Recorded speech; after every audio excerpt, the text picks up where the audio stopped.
Warning: this is a true crime channel and is not for the faint of heart or the easily impressionable. This video may contain details that some viewers may find highly disturbing. Viewer discretion is strongly advised. You have been warned.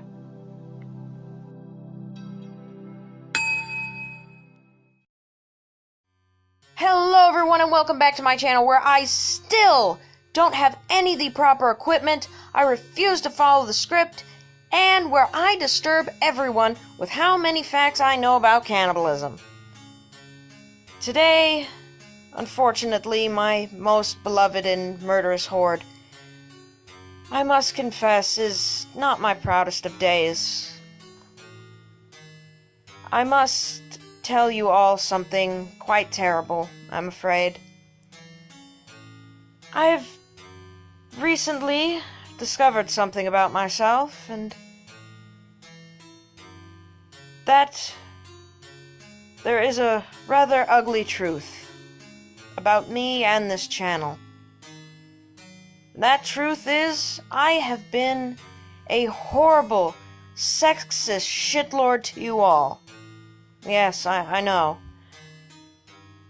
And truly, I deeply apologize for such a horrific thing. I truly hope you can, deep down in your murderous blackened hearts, forgive me for such a crime. For you see, my lovelies, I have made videos highlighting the gore of men from across time and across the world. And yet, I have made only videos of the crimes and gore about men from across time and across the world. And that just isn't fair, now is it? So today, my dearest ones, we will be doing a little bit of a gender swap, as it were, for equality and all that. This time, it is not a man who will be doing the killings. Oh no. This time, I have found a wonderfully horrific woman for us to talk about. I mean, really, why should the boys get to have all the fun? Us women can be just as violent. After all, if women can do anything a man can do, according to a particular group, then obviously that list would include murder as well, wouldn't it? So pick your poisons, my dearest ones. Sit back, relax, and let's have ourselves a little conversation. Our murderer of the hour is one that most of you, or at least most of those from the United States, should know of, or at least heard about her once or twice.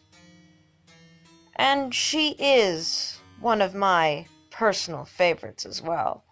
She even has a little rhyme about her. Have you guessed who I'm talking about yet? Well, my dears, here's a little hint. Ah, that is right, my beloved horde, the infamous Lizzie Borden.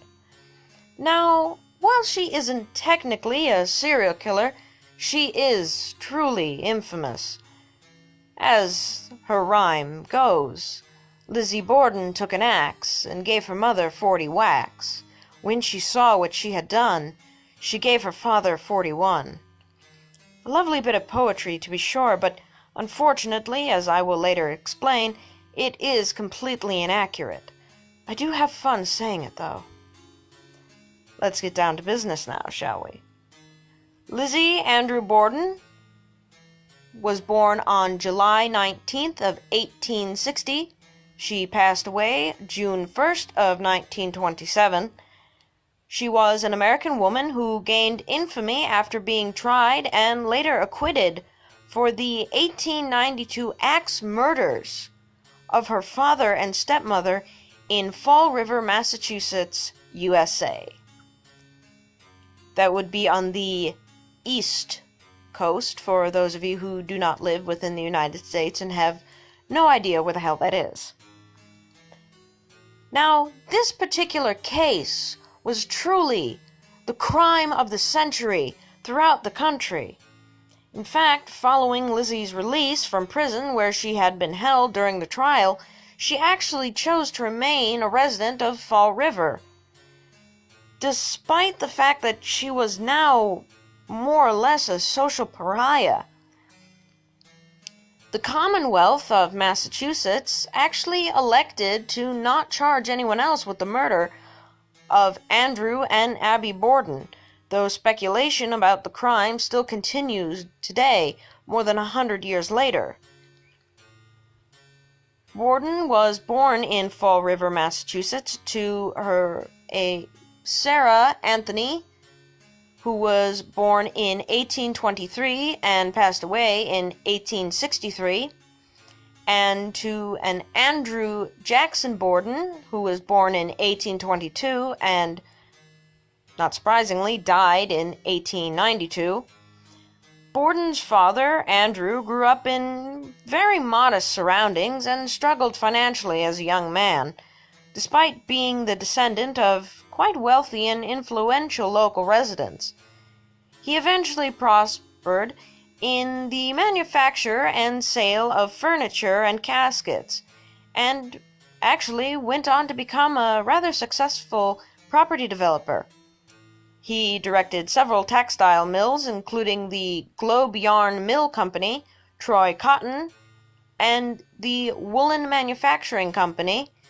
He also owned a considerable amount of commercial property and was both the president of the Union Savings Bank and a director in the Durfee Safe Deposit and Trust Company.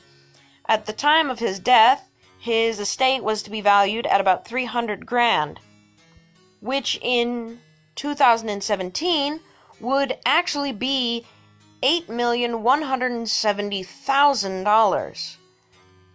Quite the wealthy man, as you can see. But despite his wealth, Andrew was known for his frugality. For instance, the Borden home lacked indoor plumbing and even electricity, though it was available to him. The residence at 92 2nd Street, now number 230 after the year 1896, was located in an affluent area, but the wealthiest residents of Fall River at the time, including Andrew Borden's cousins, generally lived in the much more fashionable neighborhood known as the Hill. The Hill was farther away from the industrial areas of the city and was much more homogeneous racially, ethnically, and even socioeconomically. Basically, it was pretty much just one type of people in one spot. Kind of boring.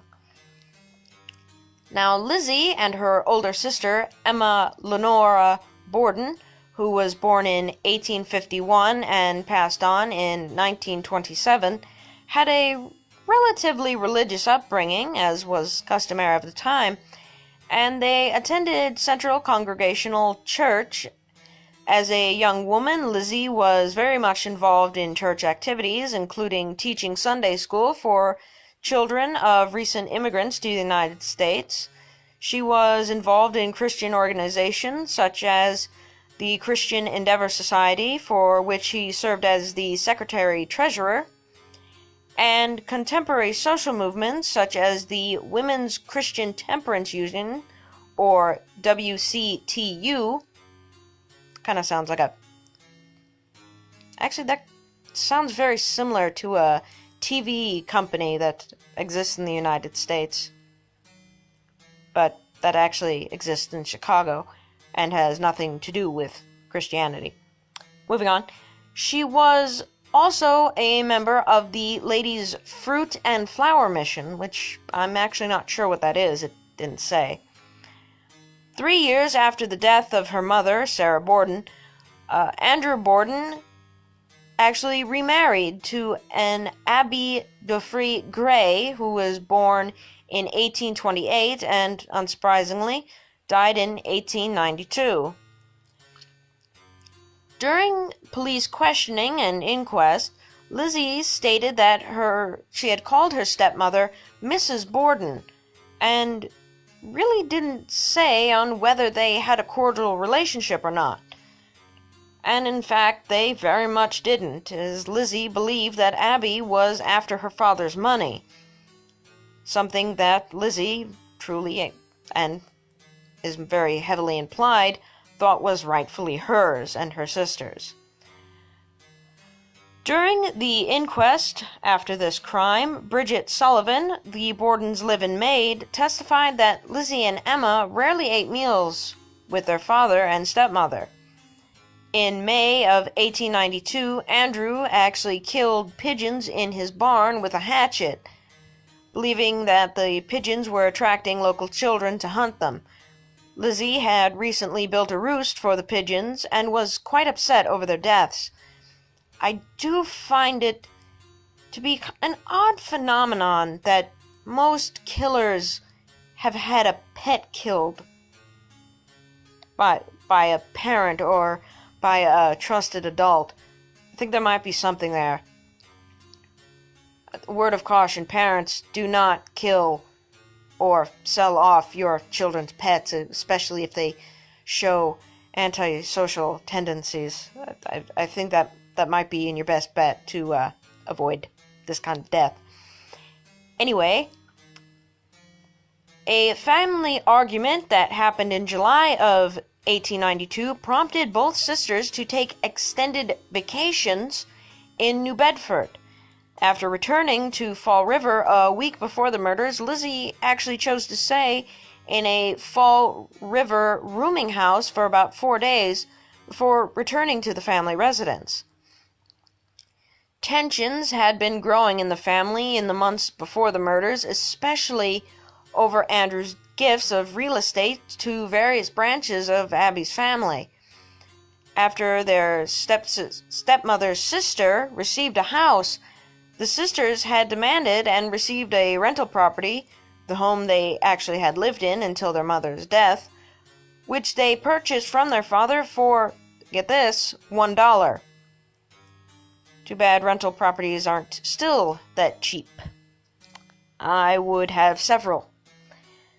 A few weeks before the murders, they actually sold the property back to their father for about $5,000, equivalent to $136,000 in 2017.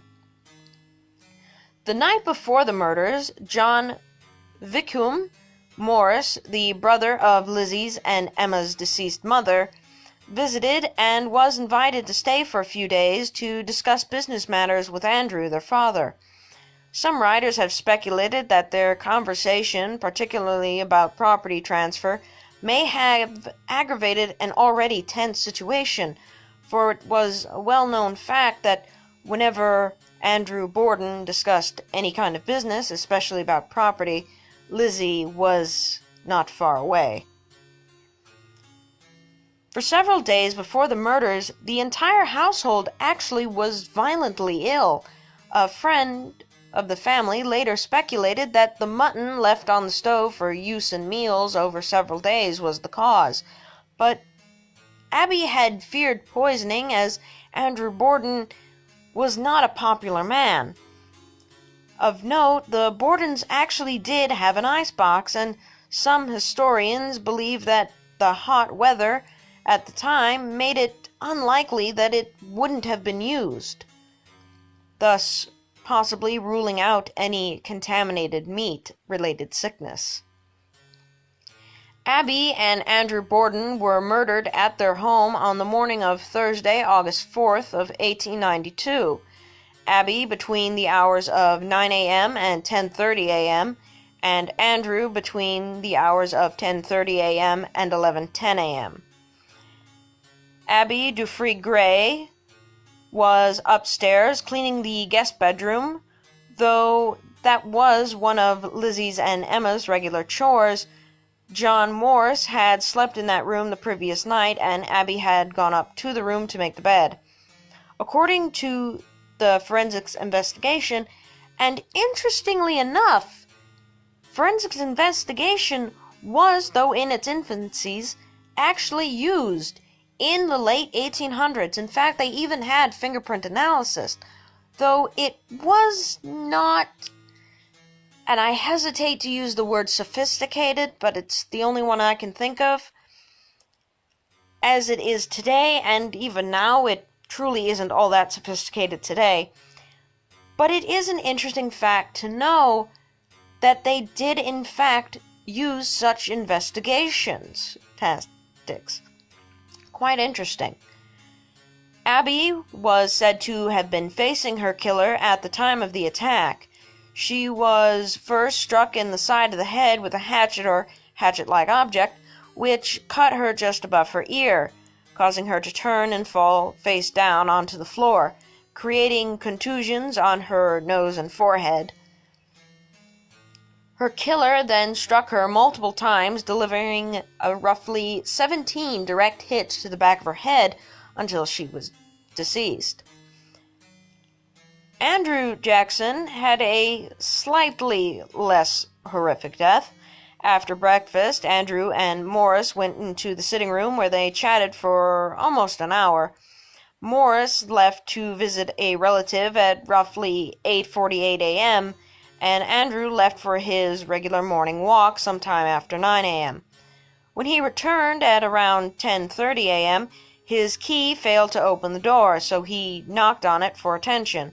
Bridget, the maid, went to unlock the door and found it jammed. She reported that she uttered an expletive. She would then later state and testify that it was then she heard Lizzie laughing immediately after she uttered this expletive. Though she did not see Lizzie, but she did state that the laughter seemed to be coming from the top of the staircase. This was later considered significant because Abby's body was visible through the gap between the bed and the floor while climbing up the stairs. It would only become hidden by the bed upon reaching the top. Lizzie later denied being upstairs and testified that her father had asked her where Abby was, and she had replied that a messenger had delivered a summons to her to visit a sick friend. Lizzie stated that she then removed Andrew's boots and helped him into his slippers before he laid down on the sofa for a nap. However, in his death photo, Andrew's shoes are clearly visible and there are no slippers anywhere near him.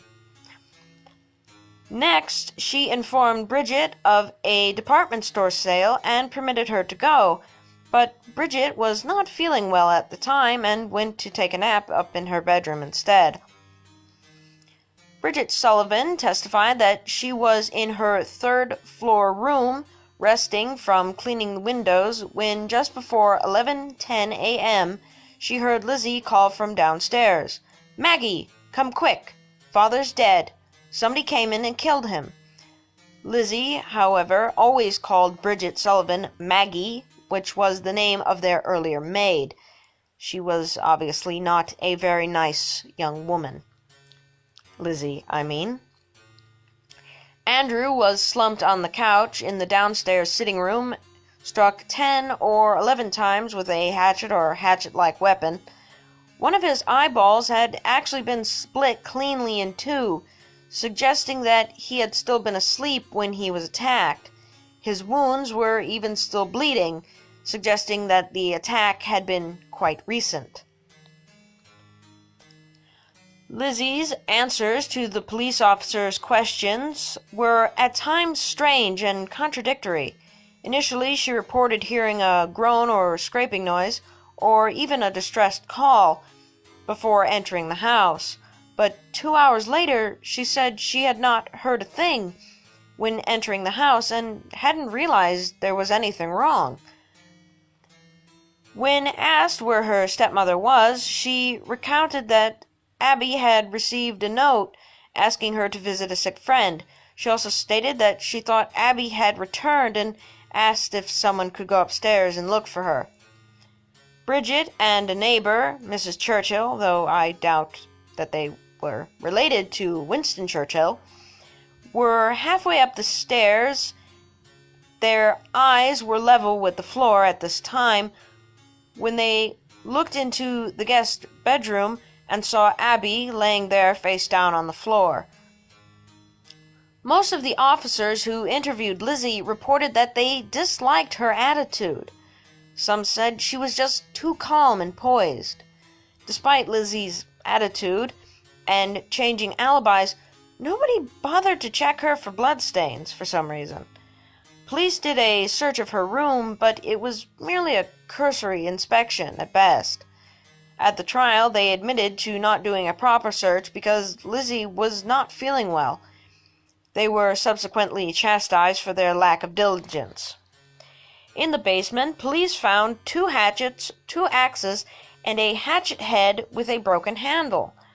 The hatchet head was suspected to be the murder weapon, as the break in the handle appeared to be fresh, and the ash and dust on the head, unlike that of the other bladed tools, appeared to have been deliberately applied to make it look as if it had been there in the basement for quite some time. However, none of these tools were removed from the house at that moment.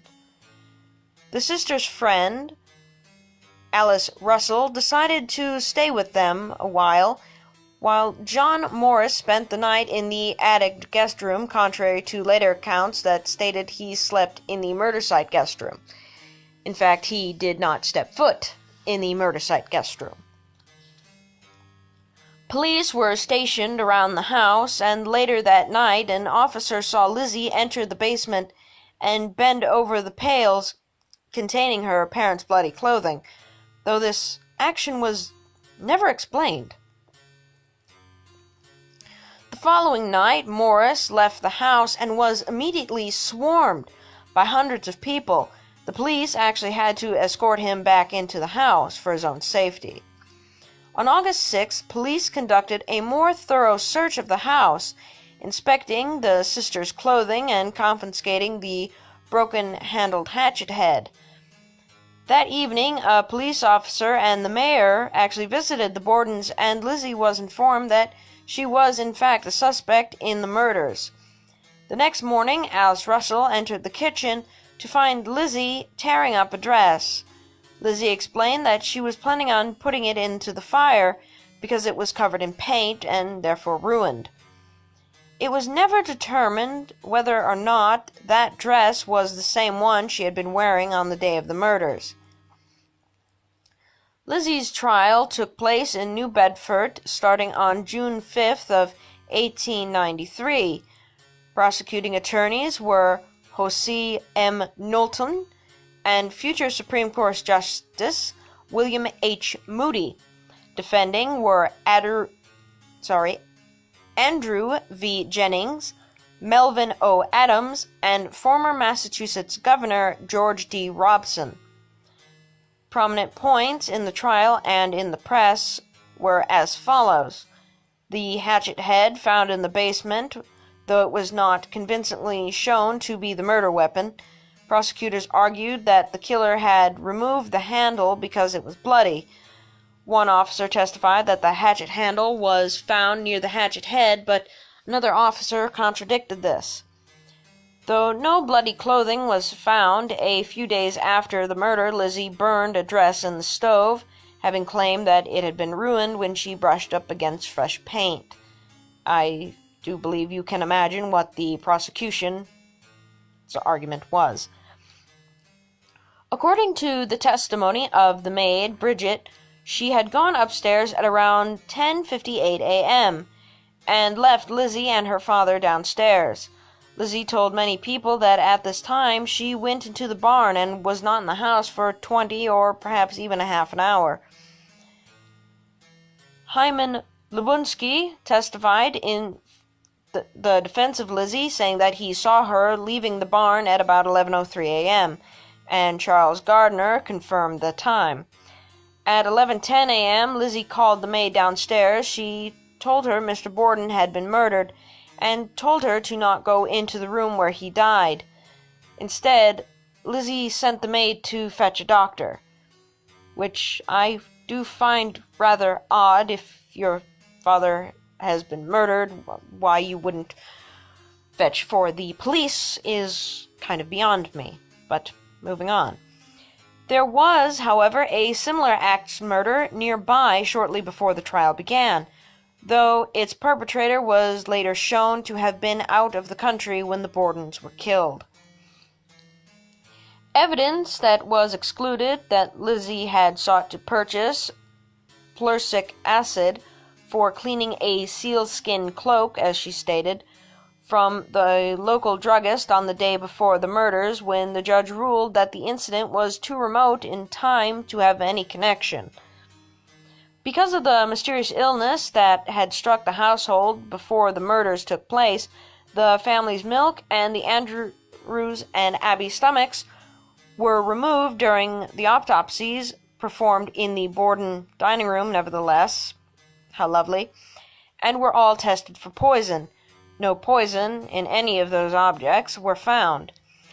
Another interesting fact that the victims' heads were actually removed in the autopsy as well, and their skulls were used as evidence during the trial.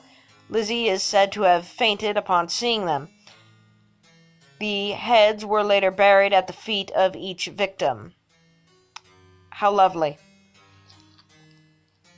The presiding Associate Justice, Justin Dewey, who had been appointed by Robinson when he was governor, delivered a lengthy summary that supported the defense as his charge to the jury before it was sent to deliberate. On June 20th, after deliberating for only an hour and a half, the jury acquitted Lizzie. Now, one theory as to why Lizzie was so readily deemed innocent despite all things against her, and one that I find, at the very least, the most interesting, was actually a common belief held in society as a whole about women, and it was believed that women were, at that time, by far too delicate, especially high-born women, to commit an act so gruesome as murder, especially in this case where an axe was thought to be the murder weapon. Sexism at its finest, I suppose. The trial has been compared to the O.J. Simpson case as a landmark in publicity and public interest in the history of American legal proceedings. The case has since been memorialized in a popular skip rope rhyme sung to the tune of the then popular song Ta-ra-ra-boom-de-ay. No, I will not sing the Ta-ra-ra-boom-de-ay song. And that is, as I stated before, Lizzie Borden took an axe and gave her mother 40 whacks. When she saw what she had done, she gave her father 41. Now, the folklore says that the rhyme was made up by an anonymous writer as a tune to sell more papers. Others attribute it to the more anonymous writer known as only Mother Goose. Now, in reality, Lizzie's stepmother did not suffer 40 blows. She suffered anywhere between 18 to 19 blows, while her father suffered 11 blows total. Their deaths, I believe, were exaggerated in the rhyme, simply because it makes for a much better story. And that, my dearest ones, is the story of Lizzie Borden and her infamous axe murders. And that is all the time I have for you this video, my lovelies. I do so hope you enjoyed this little gender swap, and I promise you that I will be sure to be more inclusive to our beloved female killers from now on. Until next time, my dears, remember, blessed be, and stay classy.